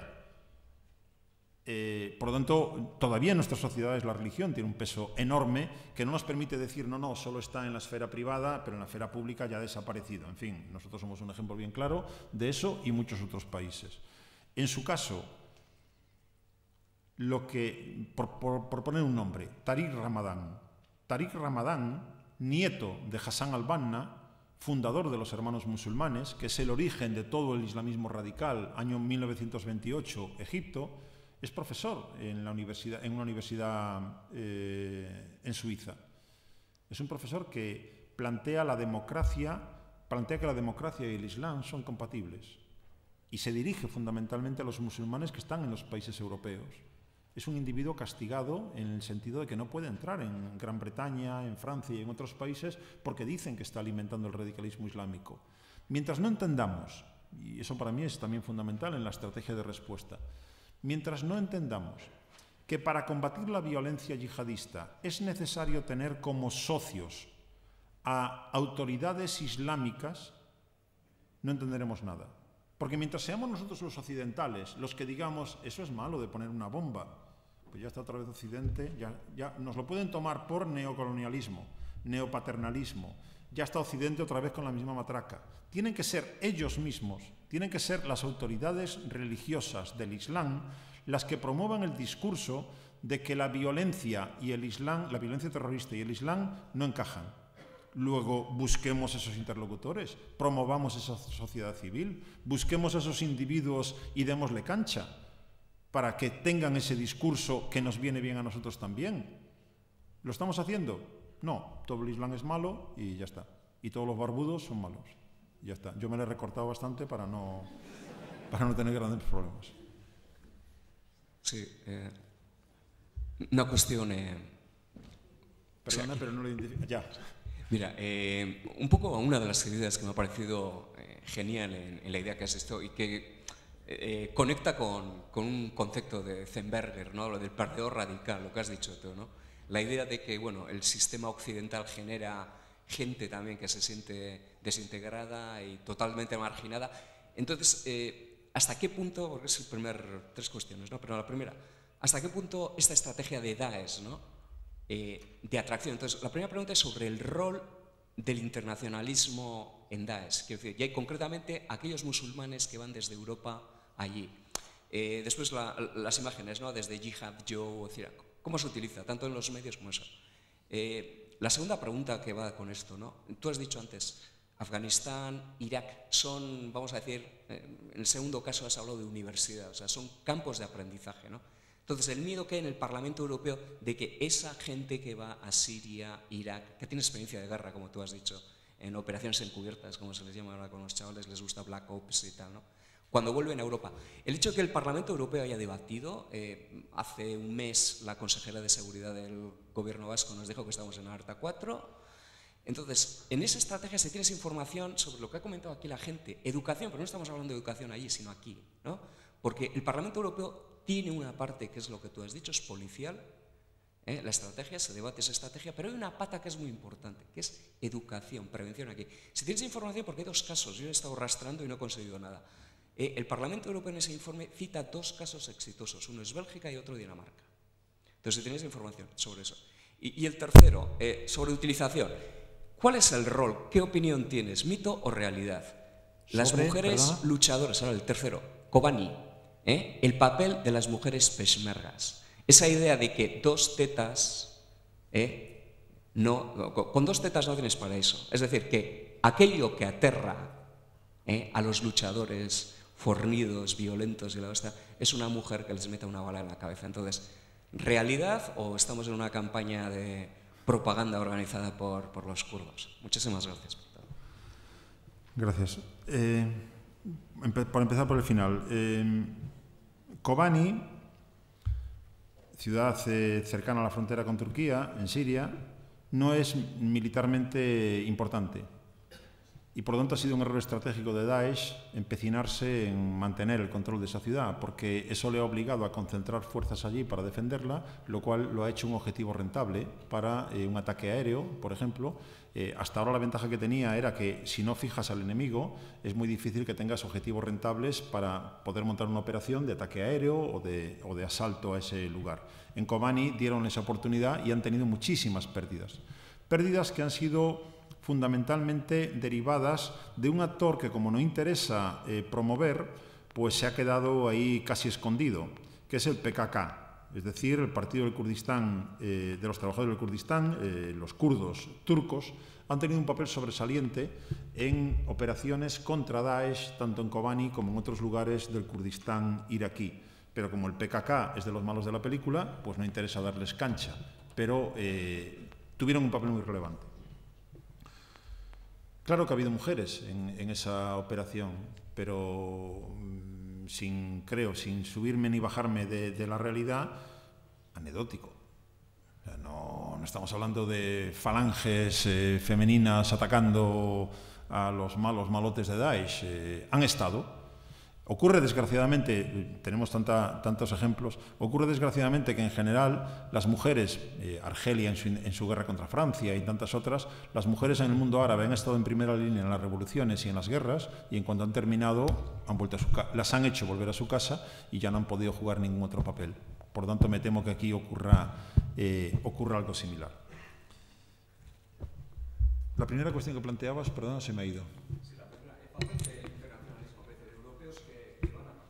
Sí, si nos ponemos más, si ponemos el escenario más negro todavía, no me preocupan tanto los llamados foreign fighters, es decir, los individuos de aquí, de sociedades occidentales, que van allá y pueden volver. Algunos no vuelven, y de hecho hay muchos países. Arabia Saudí está encantada de que vayan, porque si lo matan allí ya no vuelven, con lo cual un problema que se quitan. Por lo tanto, eso es un planteamiento también de muchos gobiernos árabes. No me preocupan tanto esos individuos como los que no han ido. Quiero decir que si tú has traspasado una frontera internacional y te has metido en un avión y has ido para allá, yo sé quién eres y tengo más o menos un seguimiento tuyo. Pero puede haber otro que está igual de radicalizado que tú, que quiere venir también a luchar a ese sitio, y yo, que soy el líder yihadista del sitio, le digo, no seas tonto, no vengas, ya tengo bastante gente para matar aquí, quédate donde estás, ya te activaré cuando sea necesario. Ese individuo, policía, no lo conozco. Nunca ha atravesado una frontera internacional, no ha ido a ningún país sospechoso, no se ha movido de aquí. Por lo tanto, eso es un problema añadido que escapa mucho más al control, tanto lobos solitarios como pequeñas células que obviamente tienen la capacidad operativa que tienen, pero bastante como para poder provocar muertes. Luego, ese es un tema que creo que debe preocuparnos cada vez más por la radicalización. Radicalización que conecta con otro de los temas que comentabas, que tradicionalmente teníamos la idea de que esa radicalización y el reclutamiento final de ese individuo tradicionalmente se producía o en las cárceles o en las mezquitas. Hoy ya no son las cárceles y las mezquitas, son las redes sociales. Y las redes sociales, por definición, son más incontrolables. Por lo tanto, otra vez, si tú has pasado por una cárcel, más o menos tengo tu nombre, tu ficha, etc. Si en las mezquitas tengo gente que mira a ver quién entra y sale en las mezquitas. Pero en las redes sociales es mucho más difícil seguir la pista a lo que cada uno de nosotros hacemos cada vez que le damos al clic del ordenador. Aunque cada vez lo hacen más para saber dónde estamos y con quién hablamos, evidentemente. Pero a donde voy es que hoy el problema principal del proceso de radicalización, el proceso que lleva a un individuo que no se siente integrado en su comunidad de referencia y que no se siente integrado, estoy utilizando esa palabra, no es que no esté integrado, es que no se siente integrado, lo cual hace la tarea mucho más difícil, ¿de acuerdo? O sea, yo sé que ustedes no me están tratando bien porque tengo gafas y ahora empiecen a empeñarse en convencerme de que no es así. Ya, pero al final, como tengo gafas, pues me miráis de otra manera, me tratáis de otra manera. Si me siento excluido, y eso toca cuestiones psicológicas también, si me siento excluido, puedo entrar en un proceso de radicalización que me lleve para responder a esa exclusión a la violencia yihadista. Y las redes sociales me ofrecen una vía preferente, a día de hoy preferente, para ser captado y a partir de ahí acabar viajando a un sitio y haciendo barbaridades, ¿no? Por lo tanto, me preocupa mucho más ese tema a día de hoy. Sobre lo que me preguntabas de Bélgica y Dinamarca no tengo información de detalle. Ya. En cualquier caso, pensemos que en España, en estos terrenos, o sea, uno a veces no tiene mucho. Hubo una época en la que se decía que es español quien no puede ser otra cosa, con lo cual no vamos muy de orgullosos por la vida. Luego, utilicemos alguna vez que podemos ir de orgullo por la vida. Una de las cuestiones, para mí, dedicado a estos temas, que puedo presentar y he hecho muchas veces por ahí fuera es, miren la reacción de la sociedad española después del 11 de marzo del 2004. Era el momento ideal para demonizar al moro, era el momento ideal para quemar mezquitas. Lo han hecho en Dinamarca, en Bélgica y en otros países. ¿Se ha hecho aquí? No. Es decir, la sociedad española demostró que supo distinguir entre el que viene a buscarse la vida digna aquí y el que viene a matar. No hubo una demonización colectiva. No estoy planteando el paraíso, ¿de acuerdo? Ya sé que hay cosas. No, pero compárenlo con otros países. Compárenlo si quiere, y eso nos puede dejar más preocupados, el informe PISA, niveles de educación. ¿Quién sale siempre primero? Finlandia. En Finlandia están los nuevos finlandeses. Los nuevos finlandeses son el Frente Nacional francés traspasado a Finlandia. Por lo tanto, la xenofobia, el racismo está allí y está ya con una formación política potente que saca diputados. ¿Eso ha pasado en España? ¿Hay algún grupo político en España con capacidad para llegar al Parlamento que esté jugando abiertamente el mensaje xenófobo y racista? No. ¿Quiere decir eso que no lo hay en España? Claro que lo hay, ese sentimiento en algunos círculos de opinión, pero no ha llegado a ese nivel. Luego no nos pongamos más tristes de lo que corresponda en este caso, pensando en lo que tenemos alrededor, ¿de acuerdo? Luego, creo que hay en ese sentido una capacidad mucho mayor en España todavía para entender estas cosas.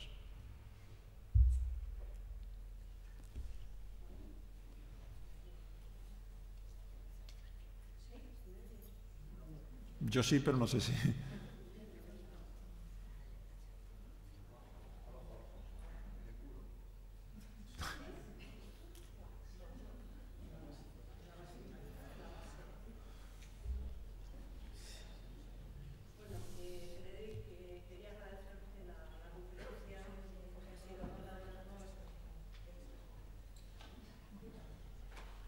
Sí. Agradecerte la conferencia por, en mi caso, clarificadora y sobre todo por poner el foco en la desigualdad, ¿no?, como origen de los conflictos internacionales, nacionales, etc.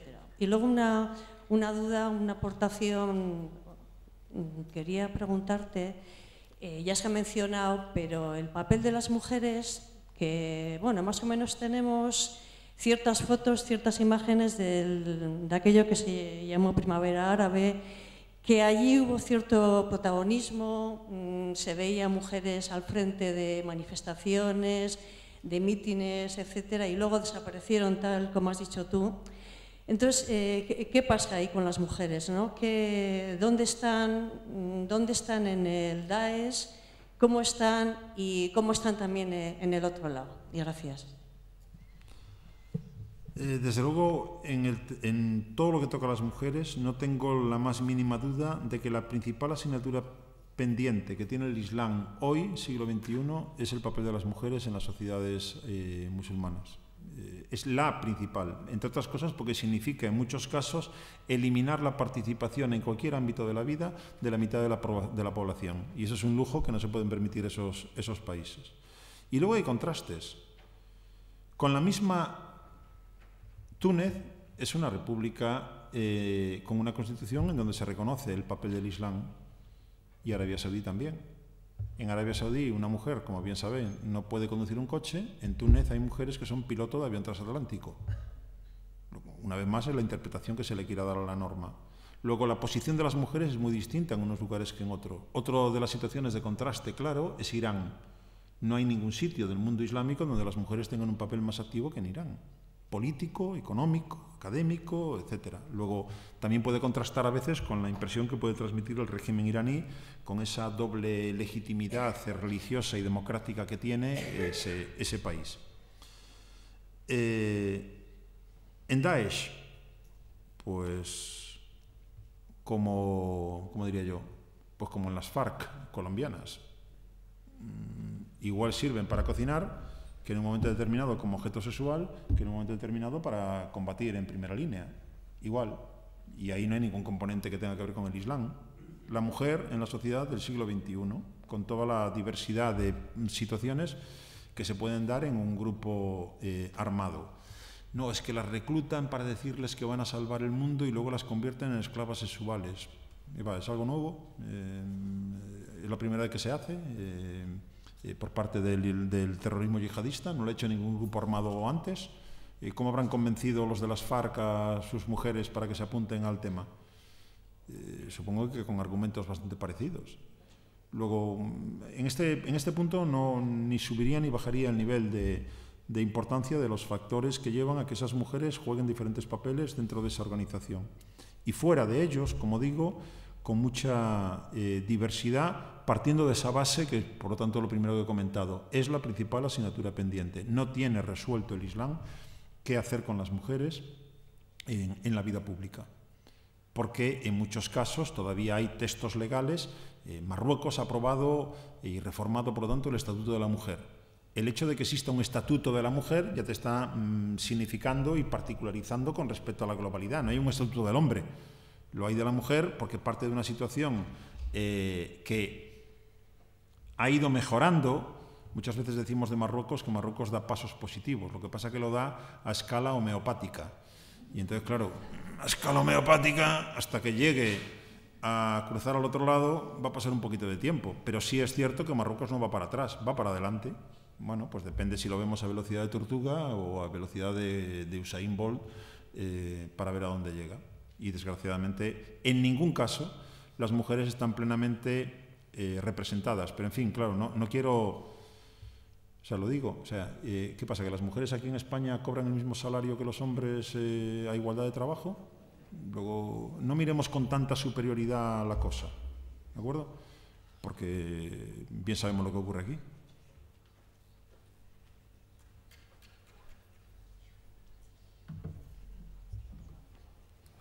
Bueno, hemen utzi behar dugu, hitzaldia, eskerrak eman.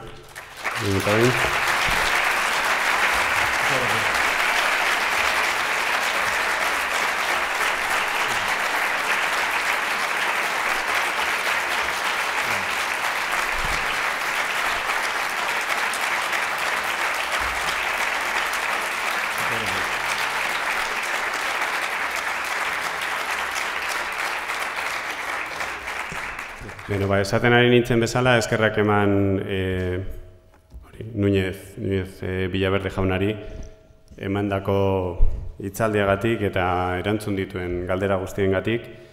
Eta, bueno, antolakuntzaren aldetik bakarrik komentario bat eskerrak eman, behin ere horrelako jendetza etortzeagatik parte hartzera hitzaldi hauetan benetan plazer bat izan da, eta baita ere autokritikaren ikuspuntutik, izandako arazo edo arazo txikiengatik, bai egitarauan, bai beste gauza batzuetan, barkamena eskatu, saiatzen gara urtero gauzak hobeto egiten, baina beti badago gauzatxoren bat hobetu beharrekoa, bai.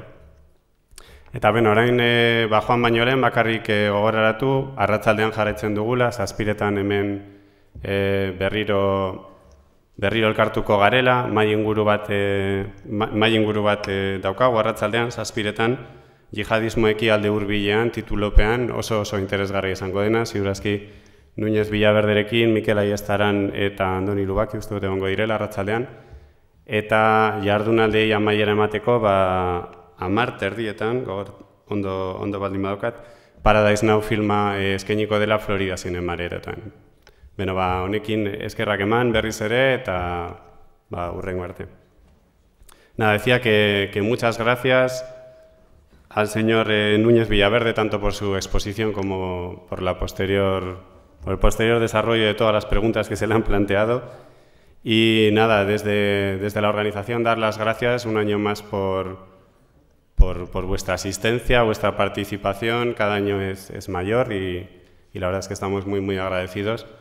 Y también hacer un poquito de autocrítica y pedir perdón por los posibles errores, erratas que ha podido haber en el programa y en otras cosas que a veces escapan un poquito a nuestro control, ¿no? Y nada, simplemente emplazaros esta tarde a continuar, a venir a la mesa redonda que se ha planteado con el título Yihadismo en